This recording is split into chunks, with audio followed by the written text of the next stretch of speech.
Fala aí, inscritos do nosso canal, tudo bem com vocês? Para você que é inscrito do nosso canal, eu peço que no final desse vídeo você deixe o seu like e compartilhe o vídeo, tudo bem?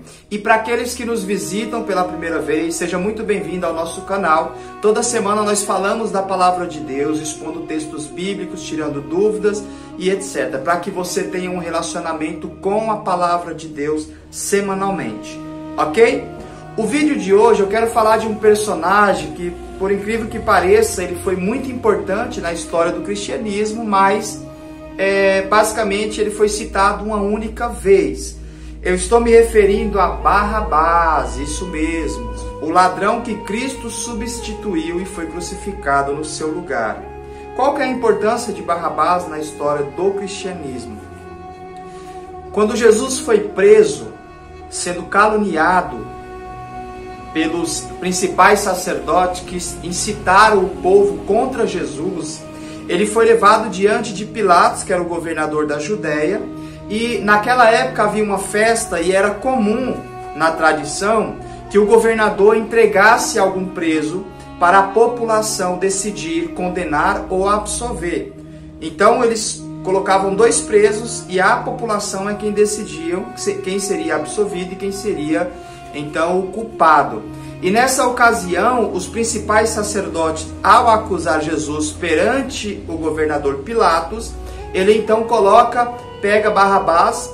O texto vai dizer que Barrabás, no motim, ele assassinou uma pessoa, logo ele era um assassino. Então é colocado Jesus e Barrabás um do lado do outro. O Pilatos reconhece que pelos indícios levantados pelos sacerdotes e o povo, Jesus era inocente. Então ele lava as suas mãos e declara: esse homem eu não vejo culpa alguma, crime algum.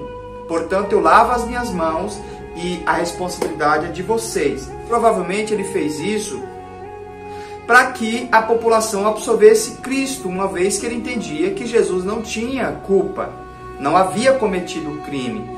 Então, na cabeça dele, provavelmente, ele pensou: eu vou colocar Jesus e Barrabás, e aí resolve o problema, porque eles vão absolver Jesus e não Barrabás. E aí, para sua surpresa, toda a população incitada pelos sacerdotes começam a declarar: soltem Barrabás e crucifiquem Jesus. Qual é o desfecho, então, de toda essa história? O nome Barrabás, Bar, que significa, é um prefixo para filho.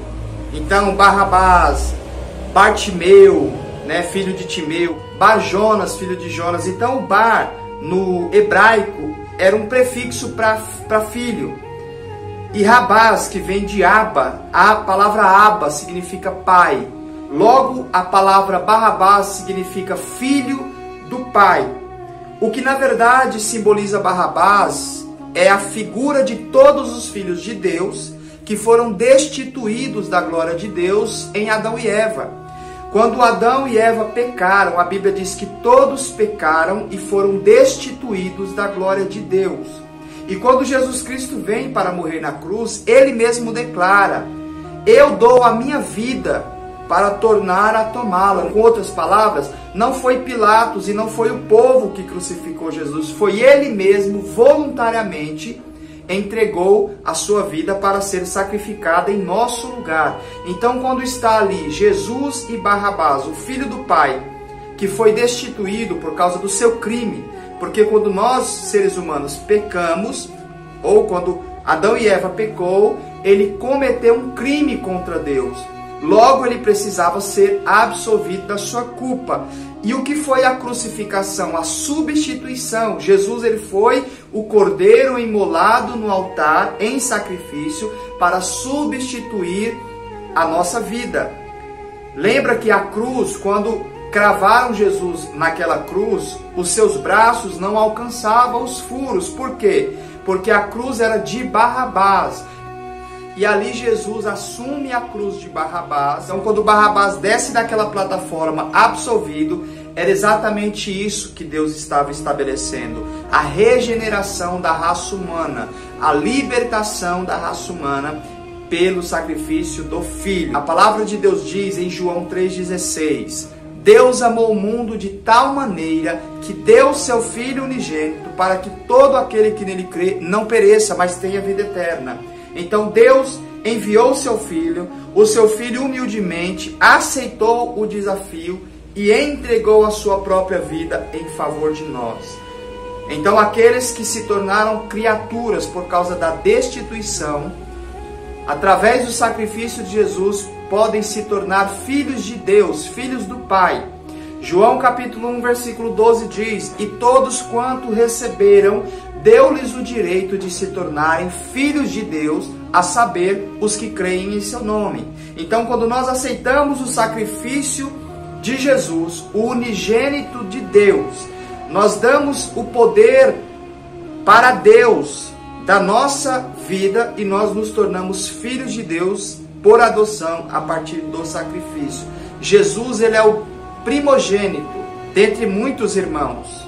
Ali naquele julgamento nós temos duas figuras: o unigênito santo de Deus, o Cordeiro de Deus que tira o pecado do mundo, e nós temos ali o criminoso, aquele que cometeu o crime e por isso estava sendo condenado. O pecado condena a espécie humana. O salário do pecado é a morte, é condenação. Por isso é cruz, porque cruz é símbolo de condenação. Então precisava ser alguém santo e legítimo e alguém criminoso legitimamente para ilustrar exatamente aquilo que Deus propôs ao enviar o seu Filho: absolver os criminosos da sua pena, da sua culpa e torná-los livres. Gálatas capítulo 5, versículo 1. Foi para a liberdade que Cristo vos libertou. Portanto, não volte a viver uma vida de escravidão.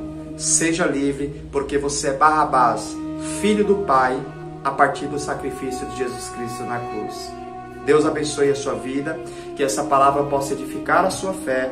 Deixe nos comentários e deixe o seu like, em nome de Jesus. Abraço.